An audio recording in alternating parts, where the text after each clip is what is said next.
தேவனுக்கு மகிமை உண்டாவதாக. இந்த நேரத்தில் இயேசுவின் எதிரிகள் என்ற தலைப்பில் நாம் சிந்தித்து வருகின்ற அந்த செய்தியின் தொடர்ச்சியாக அதன் 3வது பாகத்தை நாம் சிந்திக்கின்றோம்.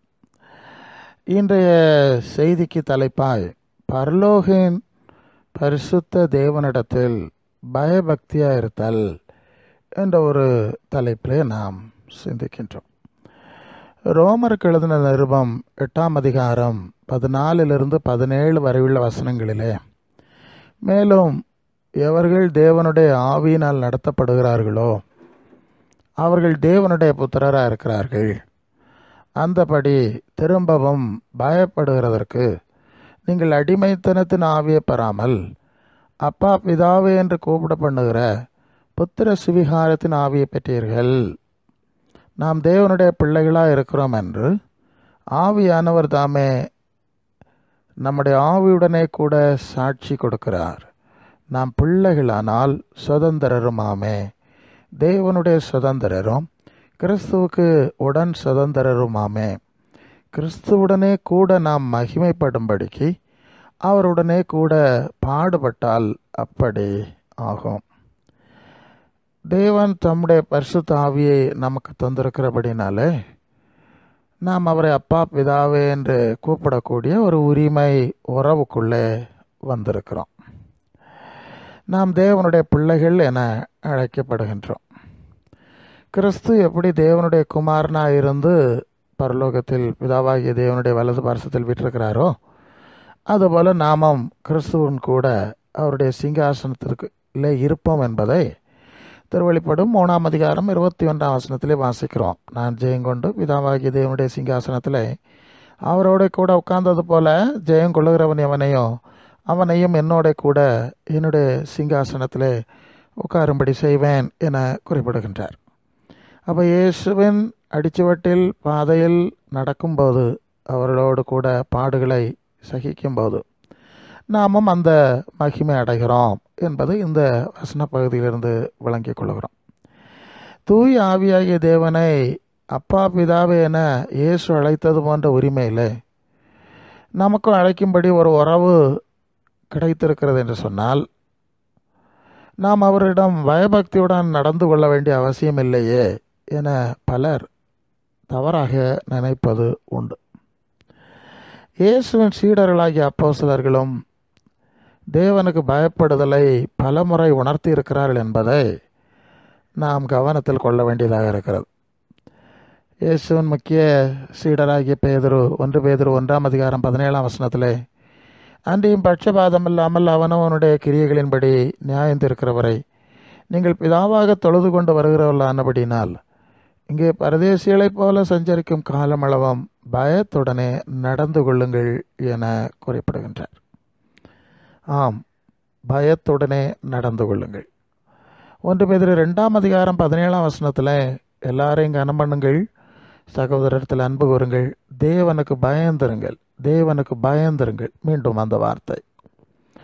அப்போஸ்தலர் 10ஆம் அதிகாரம் 35ஆம் வசனத்தில் கொர்நேலியுனுடைய வீட்டில் பேதுரு வந்து பேசும்போது, எந்த ஜனத்தினாயினும் அவருக்கு பயந்திருந்து நீதியை செய்கிறவன் எவனோ அவனே அவருக்கு உகந்தவன் என்று நிச்சயமாய் அறிந்திருக்கிறேன். தேவனுக்கு பயந்து நீதியை செய்கிறவன் தான் அவருக்கு உகந்தவன் என்று பேதுரு அப்போஸ்தலர் குறிப்பிடுகின்ற வசனத்தை கவனிக்கின்றோம். இனி இயேசுவின் முக்கிய அப்போஸ்தலராகிய பவுல் கூறுகின்றார், பிலிப்பியருக்கு எழுதின நிருபம் 2ஆம் அதிகாரம் 12ஆம் வசனத்தில், ஆதலால் எனக்கு பிரியமானவர்களே, நீங்கள் எப்பொழுதும் கீழ்ப்படுகிறபடியே நான் உங்களுக்கு சமீபமாக இருக்கும்போது மாத்திரமல்ல, நான் தூரமாக இருக்கிற இப்பொழுதும் அதிக பயத்தோடும் நடுக்கத்தோடும் உங்கள் ரட்சிப்பு நிறைவேற பிரயாசப்படுங்கள். அதிக பயத்தோடும் நடுக்கத்தோடும் உங்கள் ரட்சிப்பு நிறைவேற பிரயாசப்படுங்கள். ரோமர் நிருபம் 11ஆம் அதிகாரம் 20ஆவது வசனத்தில், நீ விசுவாசத்திலே நிலை நிற்கிறாய், மெட்டுமையானவே சிந்தியாமல் தேவனுக்கு பயத்தோட இரு, பயபக்தியோட இரு என்று குறிப்பிடுகின்றார். எபிரேயர் 4ஆம் அதிகாரம் 1ஆம் வசனத்தில், ஆனபடினாலே அவருடைய இளைப்பாறுதலில் பிரவேசிப்பதற்கு ஏதுவான வாக்குத்தத்தம் நமக்கு உண்டாயிருக்க உங்களில் ஒருவனும் அதை அடையாமல் பின்வாங்கி போனவனாக காணப்படாதபடி பயந்திருக்க கடவாம். வெளிப்படுத்தின விசேஷம் 15:4 சொல்லுகிறது, கர்த்தாவே, யார் உமக்கு பயப்படாமலும் உமது நாமத்தை மகிமைப்படுத்தலாமலும் இருக்கலாம். தேவரீர் ஒருவரே பரிசுத்தர், எல்லா ஜாதிகளும் வந்து உமக்கு முன்பாக தொழுது கொள்வார். உம்முடைய நீதியான செயல்கள் வெளியரங்கமாயின என பரலோகத்தில் ஒரு பாட்டு பாடினாங்களாம். சங்கீத புஸ்தகத்தில் 2ஆம் அதிகாரம் 11ஆம் வசனத்தில் பயத்துடனே கர்த்தரை செய்வீங்கள், நடுக்கத்துடனே கழிகூர்கள். ஆக தேவனிடத்தில் பயபக்தியாக, பயமும் பக்தியுமாக இருக்க வேண்டும் என்ற விஷயம் இப்படி மிக முக்கியமாய் வலியுறுத்தப்பட்டிருக்கிறது என்பதை நாம் கவனத்தில் கொள்ள வேண்டும். ஆனால் இன்று கிறிஸ்தவ கோலத்தில் இந்த தேவ பயம் இல்லாமல் போய்கொண்டிருக்கிறது என்பது நம்ம எல்லாரும் அறிந்திருக்கின்றதான ஒரு விஷயம். அதற்கு என்ன காரணம் என்னவென்று சொன்னால், பாவ மன்னிப்பை கொடுத்து எல்லா பாவிகளையும் ரட்சிக்க வந்த இயேசுவை ஆராதிக்கிற இந்த கூட்டங்களாக இவர்கள் இருக்கிறபடினாலே அவர்களுக்கு தேவ பயம் இல்லாமல் இருப்பது இயல்பான ஒன்று தான் இல்லையா? காரணம், அவர்களின் பாவங்களை கண்டுகொள்ளாமல் மன்னிக்கிற இயேசுவை தான் அவர்கள் கடவுளாக ஆராதிப்பதால் அந்த பயம் அவர்களுக்கு தேவைப்படவில்லை, அது அவர்களுக்குள்ளே வராது. இவர் பாவங்களை கண்டுகொள்ளாமல் இருக்கிற கடவுள் என்ற சிந்தனை, நம்பிக்கை, விசுவாசம் இருக்கிறபடினாலே அவர்களுக்கு இயல்பாகவே தேவ பயம் வராமல் போவது நடந்து கொண்டிருக்கிற காரியம். ஆனால் அந்த இயேசுவை இரட்சகராக அனுப்பிய அவரது பிதா அன்புள்ளவராக இருந்தாலும், தம்முடைய குமாரனை நமக்காக ஒப்பு கொடுக்கிற அளவுக்கு அவர் மனிதர்கள் மேல் அன்புள்ளவராக இருந்தாலும், மறுபக்கம் அவர் சிட்சிக்கிறவரும் தண்டிக்கிறவரும் செயல்களுக்கு பலனளிக்கிறவருமாக இருக்கிறார் என்பதை இந்த மார்க்கத்தார் மறைக்க துடிக்கின்றார்கள். 1 கொரிந்தியர் 11ஆம் அதிகாரம் 30-32 வரை உள்ள வசனத்திலே ஆதி திருச்சபை கொரிந்து சபையில் நடந்த ஒரு சம்பவத்தை பவுல் குறிப்பிடுகிறார். இது நிமித்தம் உங்களில் அநேகர் பலவீனரும் வியாதி உள்ளவருமாக இருக்கிறார்கள், அநேகர் நித்திரை அடைந்திருக்கிறார்கள். நம்மை நாமே நிதானித்து அறிந்தால் நாம் நியாயம் தீர்க்கப்பட மாட்டோம். நான் நியாயம் தீர்க்கப்படும் போது உலகத்தோடு ஆக்கினைக்குள்ளாய் தீர்க்கப்படாமல் கர்த்தராலே சிட்சிக்கப்படுகிறோம் என்று குறிப்பிடுகின்றார். அதாவது இயேசுவின் சிலுவை பலியை நினைவு கூறக்கூடிய கர்த்தருடைய பந்தி என்று சொல்லக்கூடிய அந்த ராப்போஜனம் என்று சொல்வார்கள். அந்த நிகழ்ச்சி, அதாவது இயேசுவின் சிலுவை பலியை நினைவு கூறுவது, அது இயேசுவின் சிலுவை பலியை ஒரு பாவ நிவாரண தேடுகிற ஒரு நிகழ்வாக இருக்கின்றது இல்லையா? அந்த நிகழ்ச்சியிலே கலந்து கொண்டவர்கள் ஆரோக்கியமாக வந்து வியாதியாய் திரும்பி போயிருக்கிறார்கள், பலமுள்ளவர்களாய் வந்து பலவீனர்களாய் மாறிப்போனார்கள், உயிரோடு இருந்த பலர் நித்திரை அல்லது மரணத்தையும் சந்தித்திருக்கிறார்கள் என்ற ஒரு செய்தியை குறிப்பிட்டு தேவன் நம்மை நியாயம் தீர்க்கிறார், உலகத்தில் இருக்கும்போதே நியாயம் தீர்க்கிறார். அது நியாய தீர்ப்பு சிக்ஷையாக இருக்கிறது, தண்டனை அல்ல. உலகத்தோடு கடைசியில் ஒரு தண்டனை நியாய தீர்ப்பு இருக்குது, அதில் சிக்காமல் இப்போதே சிக்ஷையை கொடுக்கிறார் என்று குறிப்பிடுகின்றார். எபிரேய நிருபத்தில் எபிரேயர் 12:9-11 வரை வசனத்தில், அன்றி நம்முடைய சரீரத்தின் தகப்பன்மார்கள் நம்மை சிக்ஷிக்கும் போது அவர்களுக்கு நாம் அஞ்சி நடந்திருக்க நாம் படைக்கத்தக்கதாக ஆவியின் பிதாவுக்கு வெகு அதிகமாக அடங்கி நடக்க வேண்டும் அல்லவா? அவர்கள் தங்களுக்கு நலமென்று தோன்றினபடி கொஞ்ச காலம் சிக்ஷித்தார்கள். இவரோ தம்முடைய பரிசுத்தத்துக்கு நாம் பங்குள்ளவர்களாகும் பொருட்டு நம்முடைய பிரயோஜனத்திற்காகவே நம்மை சிக்ஷிக்கிறார். எந்த சிக்ஷையும் தற்காலத்தில் சந்தோஷமாய் காணாமல் துக்கமாய் காணும். ஆகிலும் பிற்காலத்தில் அதில் பழகினவர்களுக்கு அது நீதியான சமாதான பலனை தரும். இங்கே உலகத்தில் தந்தை அப்பா என்று அழைக்கப்படுகிறவர்கள் பிள்ளைகளை அவசியத்துக்கேற்ப சிக்ஷிக்கின்றார்கள் என்பது உண்மை, அது அவர்கள் உரிமை, அது அவசியம். அப்படி என்றால் பரலோக தந்தையாகிய தேவனும் நம்மை சிக்ஷிக்க மாட்டாரா? சிக்ஷிப்பார், அது அவசியம், அது நன்மையாக இருக்கிறது என்று குறிப்பிடுகிறார். சபைகளின் கிரியைகளை இயேசு கவனித்து கொண்டிருக்கிறார் என்ற செய்தியை நாம் திருவழிப்பாட்டில் 2-3 அதிகாரங்களில் நாம் படிக்கிறோம். அந்த 7 சபைகளுக்குரிய செய்திகள் சொல்லப்பட்டதில் ஒவ்வொரு சபைகளுக்கு சொல்லும்போதும் உன் கிரியைகளை அறிந்திருக்கிறேன், உன் கிரியைகளை கண்காணிக்கிறேன், கவனிக்கிறேன் என்று சொல்லுகிற ஒவ்வொரு சபைக்கு சொன்ன செய்தியிலும் அந்த செய்தியை நாம் பார்க்க முடியும். இப்படி சொல்லிவிட்டு அது வெளிப்படுத்தல் 3:19 லவோதிக்கேயா சபையை குறித்து சொல்லும்போது, நான் நேசிக்கிறவர் எவர்களோ அவர்களை கடிந்து கொண்டு சிட்சிக்கிறேன். நான் நேசிக்கிறேன் ஒரு பக்கம், மறுபக்கம் கடிந்து கொண்டு சிட்சிக்கவும் செய்கிறேன். ஆகையால் நீ ஜாக்கிரதையாயிருந்து மனம் திரும்பு.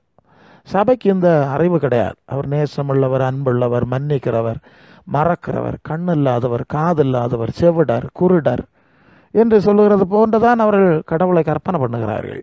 அப்படித்தான் அவர்களுடைய நிலை சென்று கொண்டிருக்கிறது.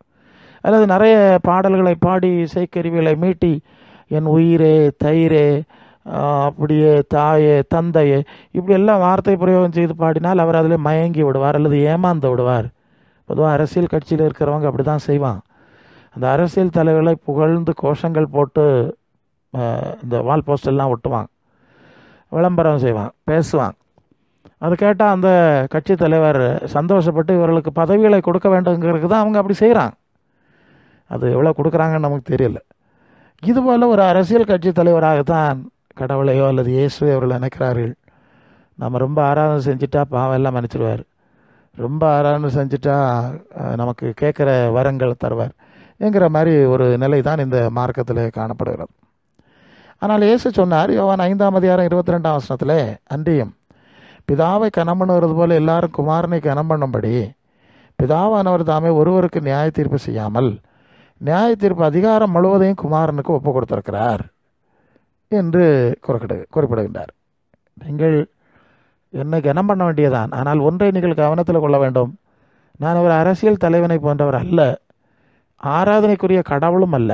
நான் தேவனால் நியமிக்கப்பட்டிருக்கிற நியாயாதிபதி என்று குறிப்பிடுகின்றார்.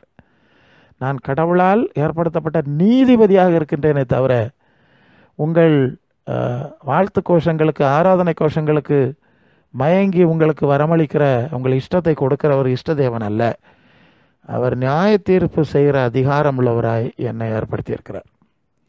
இதைத்தான் வெளிப்படுத்தின விசேஷம் பைபிளின் கடைசி புஸ்தகம் 22:12 இதோ சீக்கிரமாய் வருகிறேன், அவனவனுடைய கிரியைகளின்படி அவனவனுக்கு நான் அளிக்கும் பலன் என்னோட கூட வருகிறது.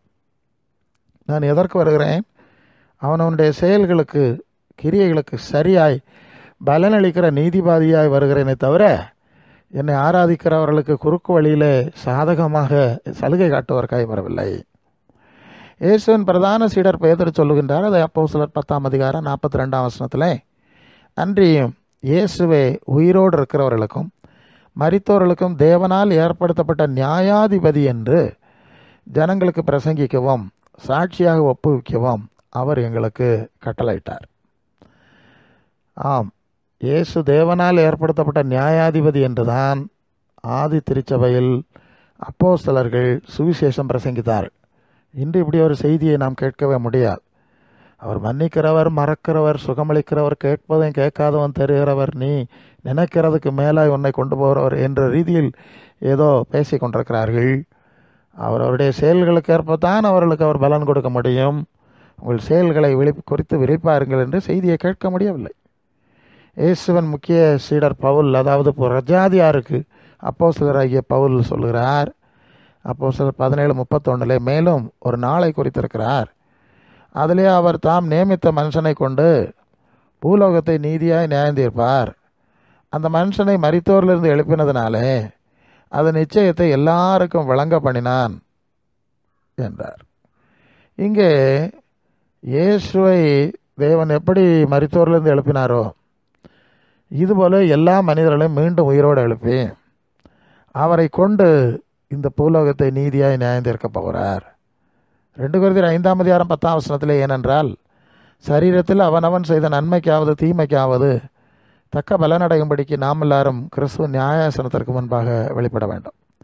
இந்த மாம்ச சரீரத்தில் உலகத்தில் வாழ்ந்த நன்மை எவ்வளவு, தீமை எவ்வளவு, அந்த செயல்களின் தன்மை என்ன, அதற்கேற்பதான் அவர் பலன் கொடுப்பார்.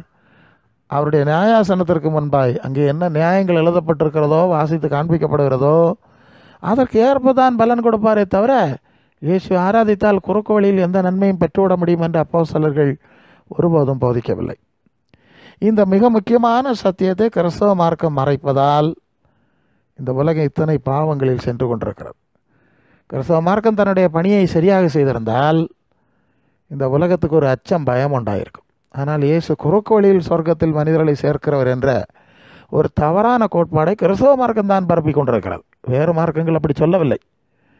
இந்த மார்க்கம்தான் அவர் குறுக்கு வழியிலே ஏதோ பாவிகளை எல்லாம் ஒரு ராஜ்யத்தில் கொண்டு சேர்ப்பது போல ஒரு தவறான காட்சியை காண்பித்து கொண்டிருக்கிறார். இது பாவ மன்னிப்பின் மார்க்கமே தவிர கிரியைக்கு தக்க பலன் கொடுக்கிற மார்க்கம் அல்ல என்பதுதான் இவர்கள் பிரச்சாரம் செய்கிறார்கள். இவருடைய கோட்பாடு அதுதான். கிரியைகள் செய்கிறவர்களுக்கு ஒரு நன்மையும் இல்லை, பாவியை நீதிமானாக்கிற இயேசுவை ஆராதிக்கிறவர்கள் தான் குறுக்கோளில் சொர்க்கத்துக்கு செல்வார்கள் என்று இதுவரை நாம் பார்த்து கொண்டிருக்கிற வசனத்துக்கு முரண்பாடான ஒரு மார்க்கம்தான் இயேசுவின் பெயரால் ஏற்படுத்தப்பட்டிருக்கிறது என்பதை நாம் புரிந்து கொள்ள வேண்டும். இயேசு நியாயாதிபதியாய் நீதிபதியாய் வருகிறார் என்ற செய்தியை கிறிஸ்தவ மார்க்கம் நம்பவில்லை என்பதுதான் உண்மை. அதாவது சிலுவை ஆராதிக்கும் கள்ளர்களும் கள்ளிகளும் மட்டும்தான் பரலோகம் செல்வார்கள் என்பதுதான் இவர்களுடைய அசைக்க முடியாத நம்பிக்கையாக, போதனையாக இருக்கிறது. இது உண்மையாக இருந்தால் பரலோகம் என்பது பாவிகளின் ராஜ்யமாகத்தான் இருக்க வேண்டும். பாவிகளை ரட்சிக்க வந்த இயேசுவை கடவுளாக இவர்கள் ஆராதனை செய்கிற ரகசியம் இதுதான். ஆனால் இயேசு என்ன சொல்லுகிறார்? மத்தேயு 13:43 அப்பொழுது நீதிமான்கள் தங்கள் பிதாவின் ராஜ்யத்திலே சூரியனை போல பிரகாசிப்பார். கேட்கிறதுக்கு காதுள்ளவன் கேட்க கடவான். பரலோக பிதாவாகிய தேவன் பரிசுத்தம் உள்ளவர். அவருடைய ராஜ்யத்துக்கு போக வேண்டும் என்றால் அதுக்குரிய தகுதி உள்ளவர்கள் நீதிமான்கள் தான் போக முடியும், மற்றவர்கள் போக முடியாது. இயேசுவின் பிரதான சீடர் பேதுரு சொல்வார், 1 பேதுரு 1:15-16 உங்களை அழைத்தவர் பரிசுத்தராக இருக்கிறது போல நீங்கள் உங்கள் நடவடிக்கைகள் எல்லாவற்றிலும் பரிசுத்தராயிருங்கள். நான் பரிசுத்தராகையால் நீங்களும் பரிசுத்தராயிருங்கள் என்று எழுதியிருக்கிறதே என்கிறார். அப்போ கடவுள் பரிசுத்தர் என்றால் அந்த பிதாவாகிய கடவுளின் ராஜ்யமும் பரிசுத்தவான்களுடைய ராஜ்யமாகத்தானே இருக்க வேண்டும். இதை எளிதாகவே நாம் புரிந்து கொள்ள முடியும். பரலோகம் பாவிகளின் ராஜ்யம் என்றால் அதன் கடவுளும் பாவியாகத்தானே இருக்க வேண்டும். நிச்சயமாக இது தவறான கொள்கை என்பதை நாம் விளங்கிக் கொள்வோம். பவுல் சொல்லுகிறார், கொலோசியர் சபைக்கு எழுதின நிருபம் 1:12-13 ஒளியில் உள்ள பரிசுத்தவான்களுடைய சுதந்திரத்தில் பங்கடைவதற்கு நம்மை தகுதி உள்ளவராக்கினவரும் இருளின் அதிகாரத்திலிருந்து நம்மை விடுதலை ஆக்கி தமது அன்பின் குமாரனுடைய ராஜ்யத்துக்கு உட்படுத்தினவருமாக இருக்கிற பிதாவை ஸ்தோத்தரிக்கிறோம். பாருங்கள், ஒளிமயமான பரலோக ராஜ்யத்தில் அது பரலோக ராஜ்யின் சுதந்திரம் பரிசுத்தவான்களுடைய சுதந்திரம், பரிசுத்தவானுடைய சொத்து, பாவிலின் சொத்துன்னு சொல்லலையேங்க.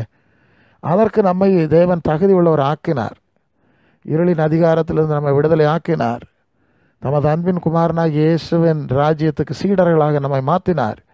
அவருக்கு ஸ்தோத்திரம் செலுத்துகிறோம். பாருங்கள் என்ன அழகாக இருக்கிறது. இங்கே இயேசுவை பவுல் ஸ்தோத்திரிக்கவில்லை, இந்த இயேசுவின் சீடர்களாக நம்மை மாற்றினாரே அந்த கடவுள், அவரை ஸ்தோத்திரிக்கிறோம் என்கிறார். 2 கொரிந்தியர் 7:1 இப்படிப்பட்ட வாக்குத்தத்தங்கள் நமக்கு உண்டாயிருக்கிறபடினால் பிரியமானவர்களே, மாம்சத்திலும் ஆவியிலும் உண்டான எல்லா அசுசியும் நீங்க நம்மை சுத்திகரித்து கொண்டு பரிசுத்தமாகுதலை தேவ பயத்தோடு பூரணப்படுத்த கடவோம். அவர் பரிசுத்தமானவர், அது பரிசுத்தமான ராஜ்யம். அங்கே செல்வதற்கு நாம் பாவிகள் என்ற நிலையிலிருந்து விடுபட்டு பரிசுத்தமாகுதலை கற்றுக்கொண்டு பரிசுத்தமாகுதலை வளர்ந்து அதிலே பூரணப்பட வேண்டும்.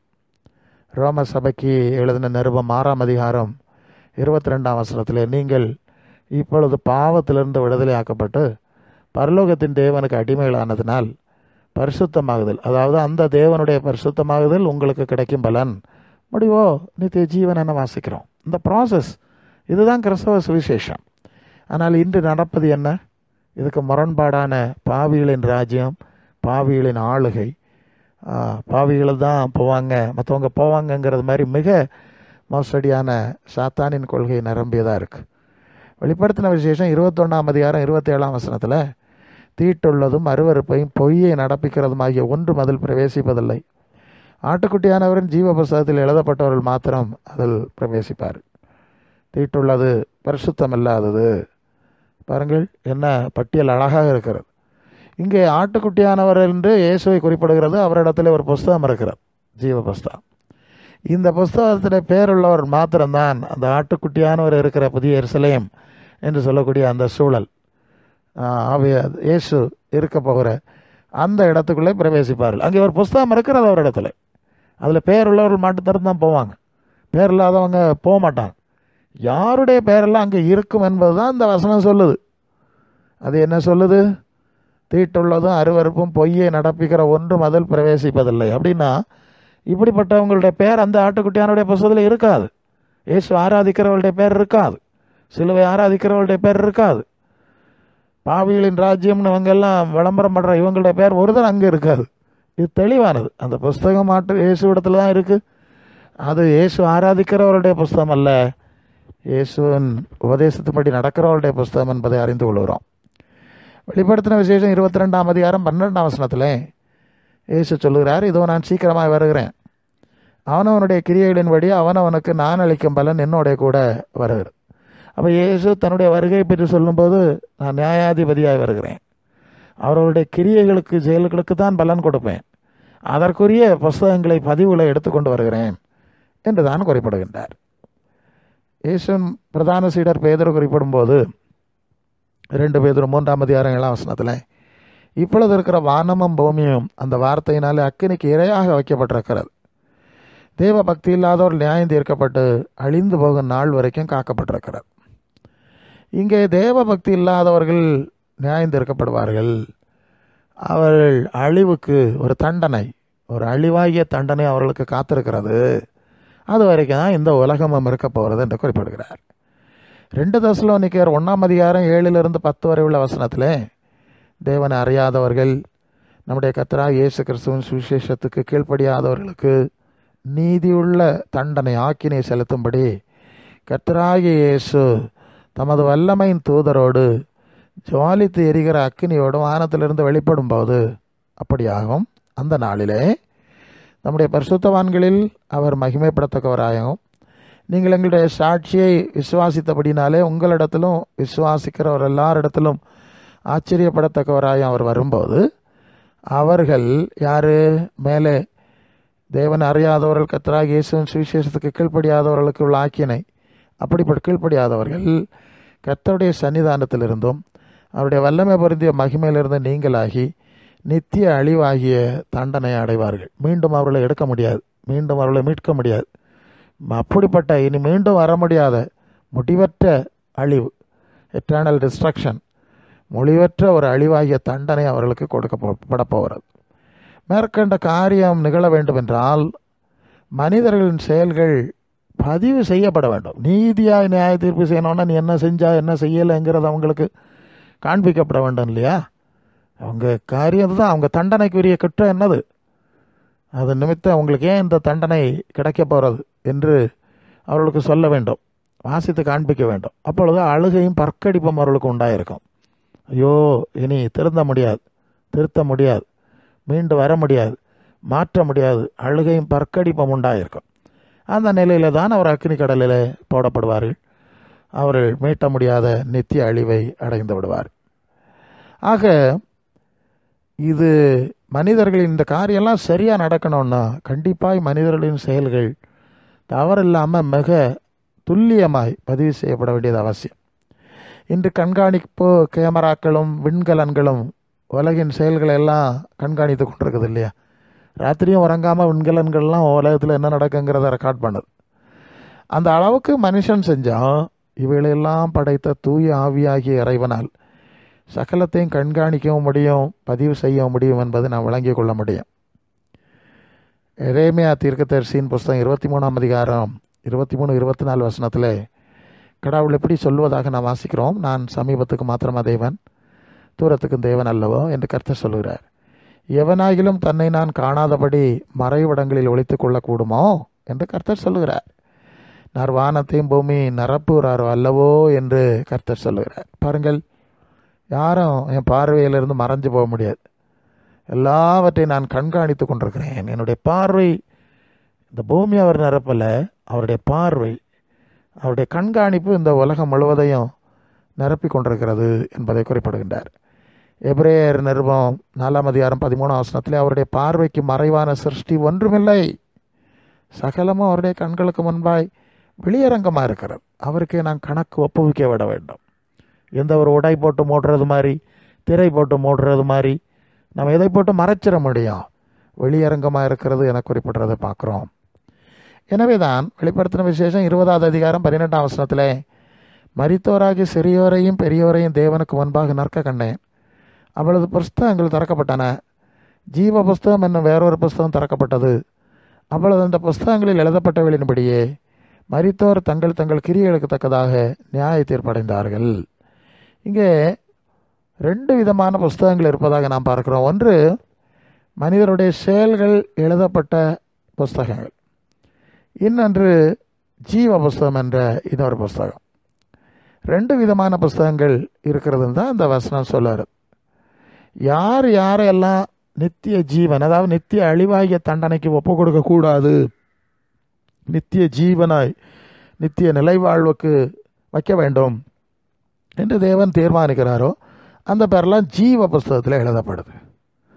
யார் யாரெல்லாம் நித்திய அழிவாகிய தண்டனைக்கு தள்ளப்பட வேண்டுமோ அவருடைய கிரியைகள் எழுதப்படுகிறது. உங்கள் கிரியை இது இது அது இந்த அழிவுக்குரிய தண்டனையை உண்டாக்கியது என்று காண்பிக்க வேண்டும் அல்லவா? அதற்கான புஸ்தகங்களும் திறக்கப்பட்டன. அப்போது இவருடைய பேர் இங்கே இருக்கிறதா, அவரை நித்திய ஜீவனுக்கு அனுப்புங்கள். இவருடைய பேர் ஜீவ புஸ்தகத்தில் இல்லையா, அவரை நித்திய அழிவுக்கு அனுப்புங்கள்.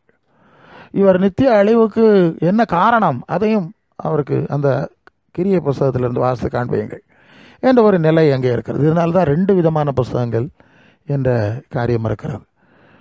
யார் யாரெல்லாம் நித்திய ஜீவன் பரலோகத்துக்கு அனுப்பப்படுறார்களோ அவங்களுக்கு பட்டியல், அவங்களுடைய பெயர் அடங்கிய பட்டியல் இல்லையா, அது தனியாக நிறுத்தப்படணும். 2 பிரிக்கணும். இயேசுநாதர் மத்திய 25ஆம் அதிகாரத்தில் சொன்ன மாதிரி செம்மறி ஆடுகளும் வெள்ள ஆடுகளையும் பிரிக்கணும். ஜீவ புஸ்தகத்தில் இருக்கிறவர்கள் ஒரு பக்கம் நிறுத்துங்க, வலது பக்கம். பெயர் இல்லாதவர்கள் இடது பக்கம் நிறுத்துங்க. பெயர் இல்லாதவர்கள் ஏன் இந்த தண்டனை அடைகிறார்கள் அவங்களுக்கு சொல்லுங்கள், அதை எடுத்து காட்டுங்க, அவங்க புஸ்தகத்தில் வாசித்து காட்டுங்க என்ற ஒரு நாள் வரப்போகிறது, நடக்க போகிறது என்பதை நாங்கள் கவனத்தில் கொள்ள வேண்டும். அப்போ அந்த கிறிஸ்தவ மார்க்கத்தார் கிருபையின் சுவிசேஷம் என்ற ஒரு மோசடி சுவிசேஷத்தை பரப்பி கொண்டு வருகிறார். அது மிக மோசடியானதுங்கிறது இந்த வசனங்களிலிருந்து நாம் தெளிவாக தெரிந்து கொள்கிறோம். பாவிகளை ரட்சிக்க வந்த இயேசுவையே நாம் கடவுளாக்கி விட்டால், தொழுகை செய்து விட்டால் குறுக்கு வழியில் சொர்க்கம் சென்று விடலாம் என்பதுதான் இவங்க போதிக்கிறதான நம்பிக்கை. இது மோசடியான ஒரு கோட்பாடு என்பதை நாம் இந்த வசனங்கள் மூலமாக விளங்கிக் கொள்கிறோம். தூய ஆவியாகிய தேவனை அப்பா பிதாவை என உரிமையோடு அழைத்து உரிமை பாராட்டுகிற உரிமை நமக்கு அளிக்கப்பட்டிருந்தாலும் அந்த உரிமையை நம்ம மிஸ்யூஸ் பண்ணிட முடியாது, தவறாக பிரயோகிக்க முடியாது. அவருக்கு பயப்படும் பயமும் நமக்கு இருக்க வேண்டும் என்பதை தான் சுவிசேஷம் நமக்கு வலியுறுத்துகிறது.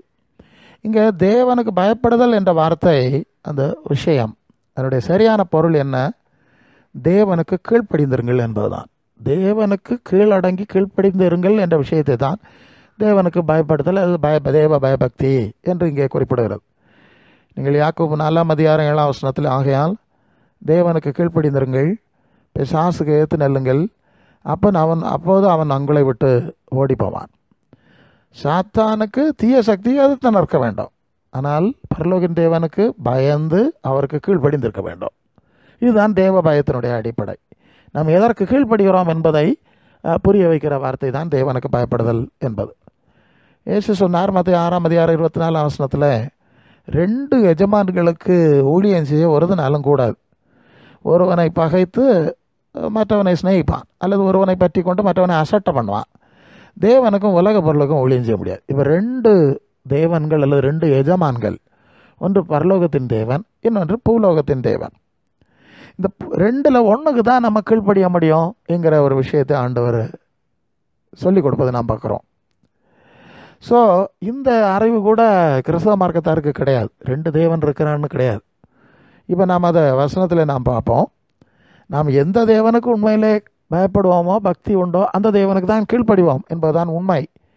நீங்கள் லூக்கா சுவிசேஷம் 4ஆம் அதிகாரம் 5-8 வரை உள்ள வசனத்தில், பின்பு பிசாசு இயேசுவை உயர்ந்த மலைக்கு கொண்டு போய் உலகத்தின் சகல ராஜ்யங்களும் ஒரு நிமிஷத்தில் காண்பித்து, இவைகள் எல்லாவற்றில் உள்ள அதிகாரம் மகிமை உமக்கு தருவேன், இவைகளை எனக்கு ஒப்பு கொடுக்கப்பட்டிருக்கிறது, எனக்கு இஷ்டமானவனுக்கு இவைகளை கொடுக்கிறேன், நீர் என்னை பணிந்து கொண்டால் எல்லாம் உடையதாகும் என்று சொன்னார்.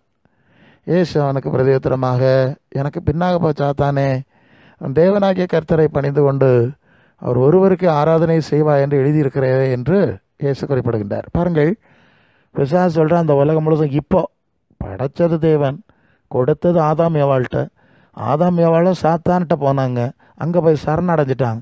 அதனால் இப்போ எல்லாம் சாத்தானுடைய ஆளுகைகள் வந்து விட்டது. அது ஒரு நீண்ட பகுதி. ஆக இப்போ பிசாசு சொல்கிறான், உலகம் முழுவதும் எனக்கிட்ட இருக்கிறது, எனக்கு இஷ்டமானவனுக்கு நான் கொடுக்க முடியும் என்று உரிமையோட சொல்லுகிறான்.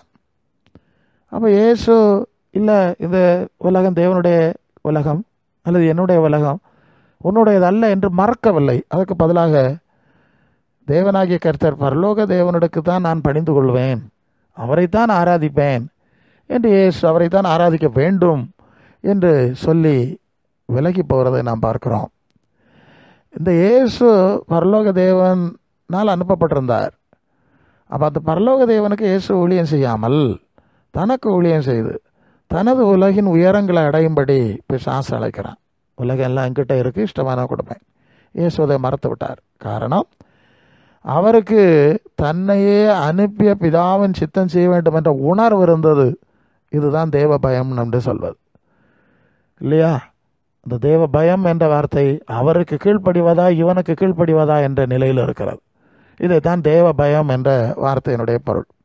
அந்த ஆழமான உணர்வு, பரலோக தேவனுக்கு முழுமையாக கீழ்ப்படியக்கூடிய அந்த உணர்வுக்கு பெயர் தான் தேவனிடத்தில் பயபக்தி என்பது. நீங்கள் யோவான் 17:4 இயேசு சொல்வார், பூமியிலே நான் உம்மை மகிமைப்படுத்தினேன், நானும் உம்மை தான் தொழுகை செய்தேன், நான் செய்யும்படி நீர் எனக்கு நியமித்த கிரியைகளை நான் செய்து முடித்தேன். சாத்தான் சொன்னது செய்யலை, சாத்தானுக்கு பின்னால் போல, அவனை ஆராதிக்கல, நான் உண்மை ஆராதித்தேன், நீர் சொன்னதை செஞ்சு நான் முடிச்சிட்டேன் என்று சொல்லி அவர் தன்னுடைய ஊழியத்தை வெற்றியாய் முடிப்பதை நாம் பார்க்கிறோம். ஆனால் கிறிஸ்தவ மார்க்கத்தாருக்கு பரலோகத்தின் தேவனுக்கு கீழ்ப்படிய வேண்டும் என்ற எண்ணமே கிடையாது. ஏன்னா அந்த அறிவு விசுவாசம் இல்லை. இப்போ மாறாக இந்த உலகின் உயரங்களில் எப்படியாவது ஏறணும். அதுக்கு என்ன செய்கிறது? அற்புதங்கள், இயேசுவின் நாமத்தில் அற்புதம் நிறைய நடக்குது. அப்போ இந்த இயேசுவின் நாமத்தை தொழுகை செய்தால் உலகத்தின் உயரத்தில் ஏறக்கூடிய அற்புதத்தையும் அடைந்து விடலாம் அப்படின்னு தான் இயேசு ஆராதிக்கிற கொள்கையை அவங்க உருவாக்கினாங்க. அதனால தான் அவங்க அதில் பிடிவாதமாக இருக்கிறாங்க. எந்த உலகத்தில் உயரத்தில் ஏறினாங்கன்னு நமக்கு தெரில. ஸோ அப்படி படம் காட்டக்கூடிய, யாராவிட்டாலும் ஏறி இருக்கிறது மாதிரி படம் காட்டுற பல காரியம் இருக்குது. ஒருவேளை உலகத்தின் அதிபதி அவர்கள் மறைமுகம் ஆராதிக்கிறதுனால உலகத்தின் அதிபதி உலகின் உயரங்களை கொடுத்துருக்கலாம், இல்லை என்று நான் சொல்ல முடியாது. ஏன்னா யோவான் 14:27 இயேசு சொல்லும்போது, சமாதானத்தை வைத்து போகிறேன், உலகம் கொடுக்குற பிரகாரம் நான் உங்களுக்கு கொடுக்கறதில்லைன்னு சொல்லிட்டார். அப்படி இருக்கும்போது இது சாத்தான் தான், உலகத்தின் அதிபதி தான் உலகத்துக்குரியவர்களை கொடுத்துருக்க வேண்டும் என்ற ஒரு காரியமாக அங்கே நமக்கு தெரிகிறது. இயேசு சொன்னார் யோவான் 7:7 உலகம் உங்களை பகைக்காது, அதன் கிரியைகள் பொல்லாதவராக இருக்கிறது என்று நான் சாட்சி கொடுக்கறதுனால அது என்ன பகைக்கிறது. இயேசுநாதர் உலகம் பொல்லாங்கனுக்குள் கிடக்கிறதுன்னு சொல்கிறார், உலகம் பொல்லாதவை அதன் செயல்கள் இருக்கிறன்னு சாட்சி கொடுக்குறார். ஆனால் இயேசு ஆராதிக்கிறவங்க என்ன சொல்கிறாங்கன்னா, உலகத்தை கர்த்தர் ராஜரீகம் பண்ணுகிறார், இந்த உலகத்தை ஆசீர்வதிப்பார், தமிழ்நாட்டை ஆசீர்வதியும், இந்தியாவை ஆசீர்வதியும், உலகத்தை ஆசீர்வதியும். ஏன் சொல்கிறார் உலகம் பொல்லாதவங்களுக்குள் கிடக்கிறது, நான் அது என்ன பகைக்குது, என்ன நேசிக்கலை. ஆனால் இவர்கள் தவறாய் பேசுகிறார்கள். யோவான் 15:19 இயேசு தம்முடைய சீசரில் பார்த்து சொல்வார், நீங்கள் உலகத்தாராக இருந்தால் உலகம் தன்னுடையதை சிநேகித்திருக்கும், நீங்கள் உலகத்தாராக இராதபடினாலும் நான் உங்களை உலகத்திலிருந்து தெரிந்து கொண்டபடினாலும் உலகம் உங்களை பகைக்கிறது. என்ன உலகம் பகைக்குது? உங்களையும் உலகத்திலிருந்து நான் வேறுபடுத்திட்டேன்ல, உலகத்தை ஆசீர்வாதம்னு நீங்கள் சொல்லப்படாது, இது சாபம்னு சொல்லுங்கள், இது பொல்லாங்கனுக்குள் கிடக்கிறதுன்னு சொல்லுங்கள் அப்படின்னு இயேசு சொல்லிட்டார். அதனால தான் இயேசுவின் சிஷ்யனாகிய யோவான் சொல்லுவார், 1 யோவான் 5:19, நாம் தேவனால் உண்டாயிருக்கிறோம் என்றும் உலகம் முழுவதும் பொல்லாங்கனுக்குள் கிடக்கிறது என்று மறைந்திருக்கிறோன்னு அவரும் சாட்சி சொல்லிட்டார். இன்றைக்கி இயேசு நாம் அடிமையில் என்ன சொல்கிறாங்கன்னு நீங்கள் தான் சிந்தித்து பார்க்கணும். ஸோ இப்போது யோவான் 17:14 இயேசு சொல்லுகிறார், நான் உம்முடைய வார்த்தை அவர்களுக்கு கொடுத்தேன், நான் உலகத்தான் அல்லாது போல அவர்களும் உலகத்தார் அல்ல, ஆதலால் உலகம் அவர்களை பகைக்கிறது. புரிந்து கொண்டீர்களா? உலகத்தின் அதிபதியை ஆராதிக்கிறவர்கள், பரலோகத்தின் தேவனை புறக்கணிக்கிறவர்கள், உலகின் உயரங்களில் ஏறுவதற்காக இயேசுவை கடவுளாக்கி ஆராதனை செய்கிறவர்கள் யார் என்பது உங்களுக்கு விளங்கியிருக்கும். யோவான் 18:36 பிலாத்து கேட்குறான், நீ ராஜாவான்னு கேட்குறான். அது இயேசு பதில் சொல்கிறார். இயேசு பிரதியுத்தரமாக, என் ராஜ்யம் உலகத்துக்குரியது அல்ல, என் ராஜ்யம் உலகத்துக்குரியதானால் நான் யூதரிடத்தில் ஒப்புக்கொடாதபடி என் ஊழியக்காரர் போராடி இருப்பார்களே. இப்படி இருக்க என் ராஜ்யம் இந்த உலகத்துக்கு உரியதல்ல என்று சொல்லிவிடுகிறார். பாருங்கள், ஸ்ட்ரைட்டாக சொல்கிறார், இந்த ராஜ்யம் உலகத்துக்கு உரியதல்ல, இருந்துட்டு தான் என்னன்னு பிடிக்க முடியாது, நான் இங்கே ராஜாவை ஆட்சி செய்யிருப்பேன், இங்கே சாத்தான் தான் ராஜா, இது என்னுடைய ராஜ்யம் இல்லை, அது பரலோகத்தில் இருக்கிறது அப்படின்னு என்ன தெளிவாய் சொல்லுகிறார். யோவான் 14:30, இனி நான் உங்களுடனே அதிகமாய் பேசுவதில்லை, இந்த உலகத்தின் அதிபதி வருகிறான், அவனுக்கு என்னிடத்தில் ஒன்றும் இல்லை. உலகத்தின் தலைவனாக பிசாசு தொடக்கத்திலே வந்தான், இதெல்லாம் தாரேன்னு சொன்னான், என்ன பணிஞ்சுக்கான்னு சொன்னால் இல்லை, நான் பரலோகத்தின் தேவனை தான் பணிஞ்சு ஆராதனை செய்வேன், அவருக்கு தான் வேலை செய்வேன்னு சொல்லிட்டேன், அதனால் நான் உலகத்தின் அதிபதி இல்லை, அவனுக்குரிய ஒன்றும் என்கிட்ட இல்லை, வாரம் ஒன்றும் என்னிடத்துல இல்லை, எனக்கு உரிமை என்னிடத்துல இல்லைன்னு என்ன அழகாக சொல்லுவார். இன்றைய இயேசு நாம ஆராதனைவாதிகள் எதற்காக இந்த கொள்கையில் இவ்வளவு தீவிரமாக செல்கிறார்கள் என்பதை நீங்கள் ஓரளவு புரிந்து கொண்டிருப்பீர்கள். இயேசுவுக்கு தன்னை அனுப்பிய பரலோகின் பிதாவை குறித்த பயபக்தி உணர்வு அதிகமாக இருந்தது. அதனால்தான் இந்த உலகத்தின் அதிபதிக்கு கீழ்ப்படியவில்லை. தன்னை அனுப்பிய பரலோகத்தில் இருக்கிற பிதா, பரலோகத்தில் இருக்கிற உங்கள் பிதா பூரண சர்க்குணராக இருக்கிறது போல நீங்களும் இருக்கணும்னு சொல்லி அதை 5:48 சொல்லுவார். பரலோகத்தில் இருக்க எங்கள் பிதாவை உம்முடைய நாமம் பரிசுத்தப்படுவதாக, உம்முடைய சித்தம் பூமியிலே செய்யப்படுவதாக என்று சொல்லி நீங்கள் ஜெபிக்க வேண்டும் என்று அவர் கற்றுக் கொடுத்தார். பூலோகத்தை பற்றி ஒன்றுமே பேசலை. இந்த பரலோகத்திலிருந்து தன்னை அனுப்பிய தேவனுக்கு மேலே ஒரு பய பக்தி, அதுதான் கீழ்ப்படிதல் தன்மை உணர்வு அதிகமாக இருந்தபடினால்தான் இந்த உலகத்தின் அதிபதியோ உலகத்தின் உயரங்களையோ அவர் மதிக்கலை. பரலோக தேவன் இருக்கிற இடத்தை தான் அவர் மனசு வச்சிருந்தார், அப்படி தான் அவர் சிந்திச்சார், உலகத்தை சிந்திக்கல. இன்றைய இயேசு நாம அடிமைகளுடைய நிலைமை எப்படி இருக்குன்னு நீங்களே எளிதாக புரிந்து கொள்ளுங்க. எபிரேயர் 5:7-9 அவர் மாம்சத்தில் இருந்த நாட்களில் தம்மை மரணத்திலிருந்து ரட்சிக்க வல்லமையுள்ளவரை நோக்கி பலத்த சத்தத்தோடும் கண்ணீரோடும் விண்ணப்பம் பண்ணினார், வேண்டுதல் செய்தார். தமக்கு உண்டான பய பக்தி நிமித்தம் அவர் கேட்கப்பட்டு அவர் குமாரனாயிருந்தும் பட்ட பாடுகளினாலே கீழ்ப்படிதலை கற்றுக்கொண்டு தாம் பூரணரான பின்பு தமக்கு கீழ்ப்படுகிற யாவரும் நித்திய ரட்சிப்பை அடைவதற்கு காரணமானார். என்ன படிக்கிறோம்? இந்த உலகத்தில் இயேசு இருந்த காலத்தில் அவர் தன்னை அனுப்பின பிதாவை நோக்கி எப்படி ஜெபம் பண்ணார்? பலத்த சத்தத்தோடும் கண்ணீரோடும் ஜெபம் பண்ணார். பிதாவே, இந்த பாத்திரம் என்னை விட்டு நீங்க கூடுமானால் நீங்கட்டும் என்று கெத்செமனேலே ஜெபம் பண்ணார்ல, அவ்விதமாக ஜெபம் பண்ணினார். பயபக்தி உடையவராக இருந்தார். அதான் வேண்டுதல் செய்து தமக்கு உண்டான பயபக்தி. அவருக்கு ஒரு தேவ பயமும் பக்தியும் இருந்ததுன்னு இந்த வசனம் சொல்லுது. பயபக்தியாக இருந்தார். குமாரனாக இருந்தாலும் பாடுபடுவதற்கு தன்னை அர்ப்பணித்தார், கீழ்ப்படிந்தார். பயபக்தி, அவர் சொன்னால் செஞ்சாகணும், அவர் சொன்னால் செஞ்சாகணும். அந்த பயபக்தி உடையவராக இருந்து நாமும் அதுபோல் தேவனுக்கு பயந்து பயபக்தி உடையவர்களாக இருந்து நடக்க வேண்டும் என்பதற்கு ஒரு மாதிரியை அவர் காண்பித்து போயிருக்கிறார். நீங்கள் பிலிப்பியர்கள் 2:8-9 அவர் மனுஷ ரூபமாய் காணப்பட்டு மரண பரியந்தம், அதாவது சிலுவையின் மரண பரியந்தம் கீழ்ப்படிந்தார், தம்மை தாமே தாழ்த்தினார், தேவன் எல்லாவற்றுக்கும் மேலே அவரை உயர்த்தினார், கீழ்ப்படிந்து தாழ்த்தினார். இதுதான் அந்த பயபக்தி என்ற வார்த்தையினுடைய சரியான பொருள். நாம் ஆராதனை பற்றி சொல்லலை. நீங்கள் ஏதோ வாயில் வந்த மாதிரிலாம் சத்தம் போட்டு வளர்றதை பற்றியெல்லாம் அவர் கேட்கல. இதுதான் இங்கே பிரச்சனை. இந்த பயபக்தி என்ற வார்த்தைக்கு தேவனுக்கு கீழ்ப்படிதல் என்று அர்த்தம். தேவனுக்கும் கீழ்ப்படியலை, இயேசுவுக்கும் கீழ்ப்படியலை. இவங்க பாட்டு பாடிக்கிட்டு இருக்கிறாங்க, அவரை ஏமாற்றிக்கிட்டு இருக்கிறாங்க, பரியாசம் பண்ணிக்கிட்டு இருக்கிறாங்க. ஆமாம், அரசியல் கோஷம் போடுற மாதிரி சொல்கிறத செய்ய மாட்டேங்கிறாங்க. இதுதான் இங்கே முக்கியமான ஒரு பிரச்சனை. அது இயேசு யோவான் 14:23 சொல்வார், ஒருவன் என்னில் அன்பாக இருந்தால் என் வசனத்தை கடைப்பிடிக்கணும்னு சொன்னார்.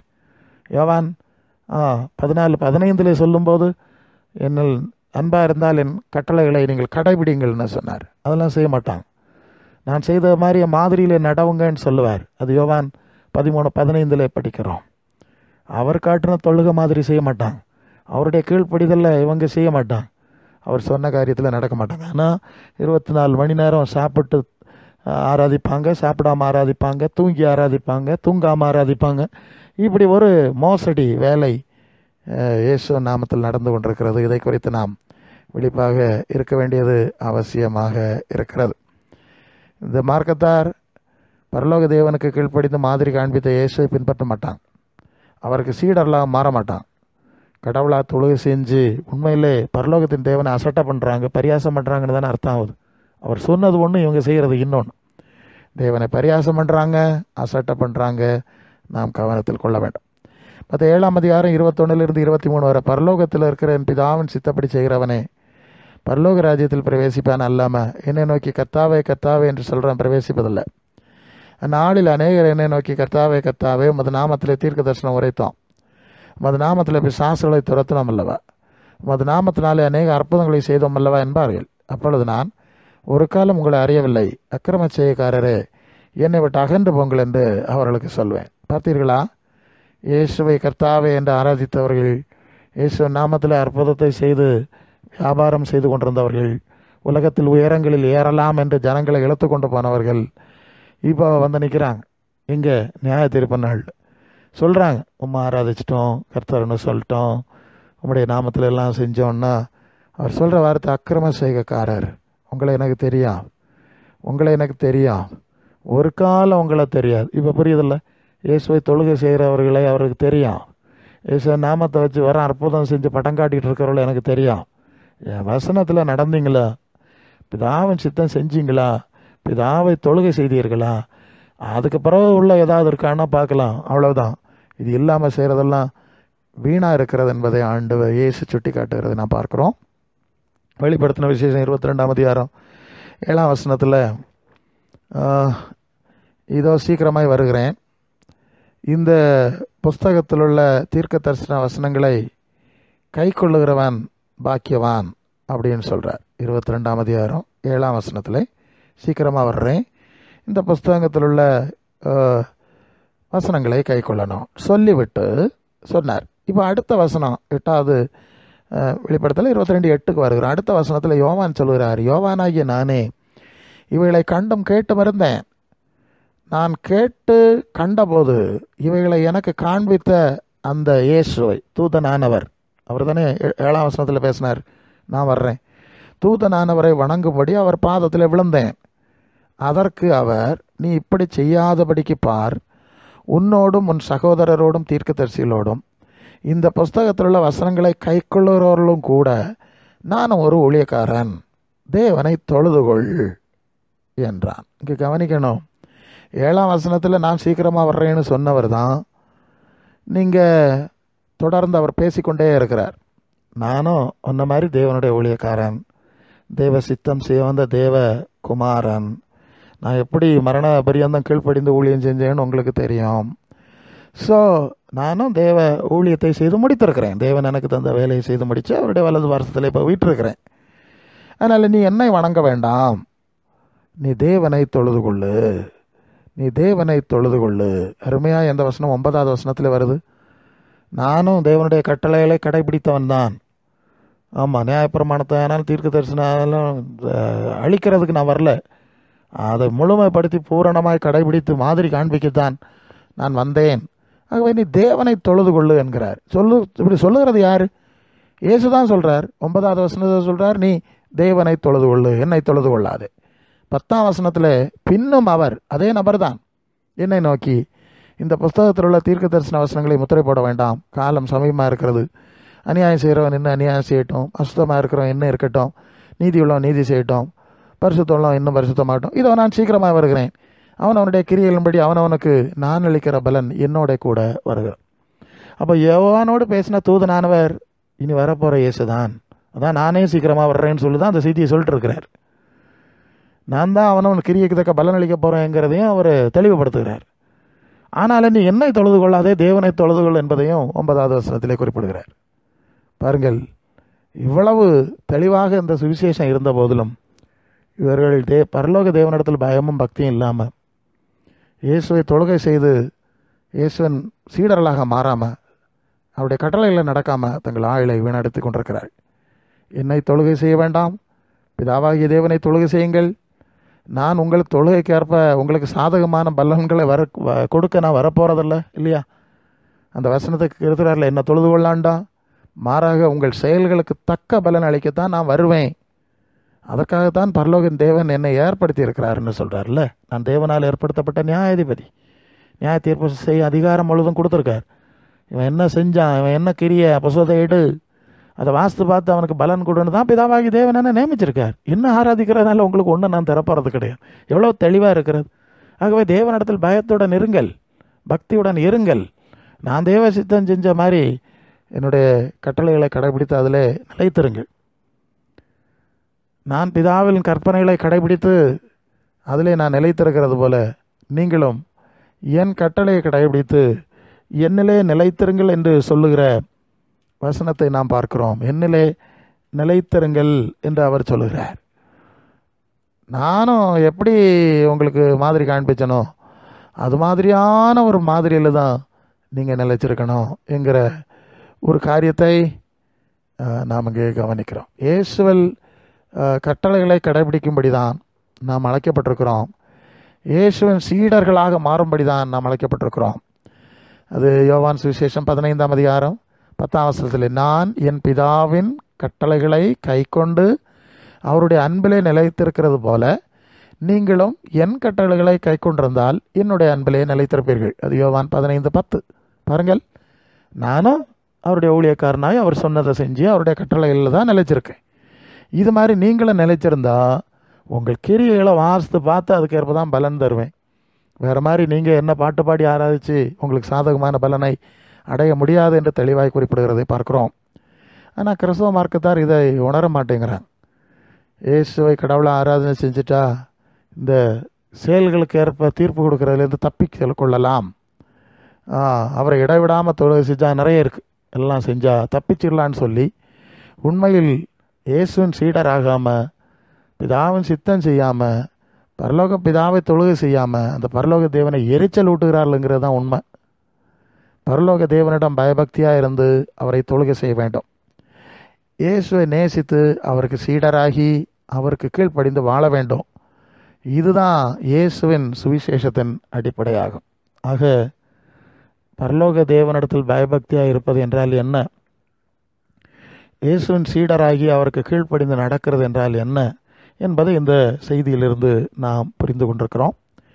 இந்த செய்தியின் வாயிலாக தேவன் உங்களுக்கு நல்வழி காட்டி உங்கள் வாழ்வை சீர்படுத்தி சிறப்பித்து இறை சித்தம் செய்யவும் இறைமைந்தன் இயேசுவோடு இறையரசிலே பங்கடையவும் உங்களை வழிநடத்தி ஆசீர்வதிப்பாராக. ஆமேன்.